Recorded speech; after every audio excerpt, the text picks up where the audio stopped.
Hi friends, welcome to our channel. నేనైతే ఈరోజైతే రవ్వ కేక్ ప్రిపేర్ చేసుకోబోతున్నాను ఫ్రెండ్స్. అది కూడా సింపుల్గా ఇంట్లో ఉన్న వాటితోనే. ముందుకైతే ఒక మిక్సీ జార్ తీసుకున్నానండి. దానిలో అయితే 1 కప్ అయితే సూజీ రవ్వ తీసుకున్నానండి, అదే గోధుమ రవ్వ. దానిలోనే ఒక 5 అయితే ఇలాచీ తీసుకున్నానండి వేడి చేసి. దానిలోనే 1 కప్ అయితే షుగర్ కూడా వేసుకొని మిక్సీ అయితే పట్టేసుకుంటున్నానండి. ఇగోండి, మెత్తని పౌడర్లా మిక్సీ పట్టేసుకొని ఒక మిక్సీ బౌల్లో వేసేసుకోవాలి. చాలా సింపుల్ అండి రవ్వ కేకు మాత్రము. ఇందులోనే 1 కప్ అయితే మైదా అండి. నేనైతే పక్క కొలతలతో చూపించబోతున్నాను. ఇందులోనే ఒక అర స్పూన్ అయితే వంట సోడా, అలాగే 1 స్పూన్ అయితే బేకింగ్ పౌడర్ వేసుకోవాలండి. బేకింగ్ పౌడర్ మన ఇంట్లో లేకపోతే యునో కూడా యూజ్ చేసుకోవచ్చు.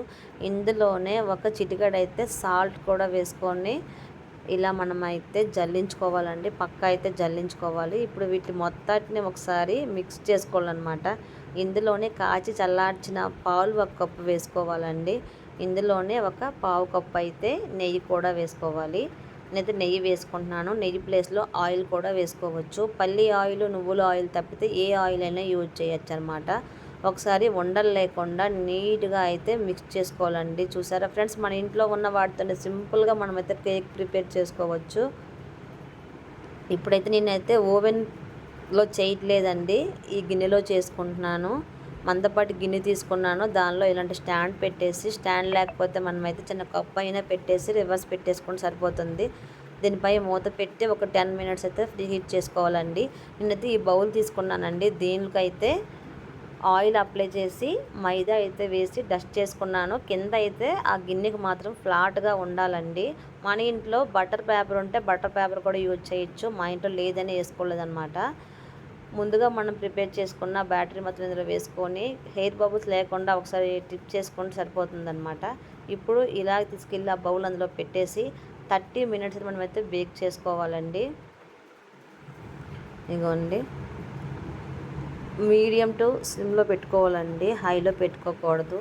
30 మినిట్స్ అయితే పెట్టుకోవాలి. మధ్యలో మనం చూసుకోవచ్చండి అది కుక్ అయిందా లేదా. చూసారా, కుక్ అవుతుంది కదా. మనము కేక్ అయిపోయింది అంటే మనకి ఎలా అర్థమవుతుందంటే, టూత్పిక్ కానీ లేకపోతే స్పోర్క్ కానీ చాక్ కానీ పెట్టి గుచ్చి చూస్తే దానికి ఏమీ అంటుకోకుండా వచ్చిందంటే కేక్ అయితే రెడీ అయిపోయిందన్నమాట. చూసారా, దానికి ఏం అంటుకోకుండా వచ్చింది కదా, కేక్ అయితే రెడీ అయిపోయిందండి. ఇప్పుడైతే స్టవ్ ఆఫ్ చేసేసి ఒక 10 మినిట్స్ చల్లార్చినాక ఒక ప్లేట్లో అయితే రివర్స్ చేసుకుంటే కేక్ అయితే వచ్చేస్తుందండి నీట్గా. చూడండి ఎంత సింపుల్ కదా. మన పిల్లలకి ఇష్టమైన కేక్ అయితే మన చేతులతో మనమే చేసుకోవచ్చండి.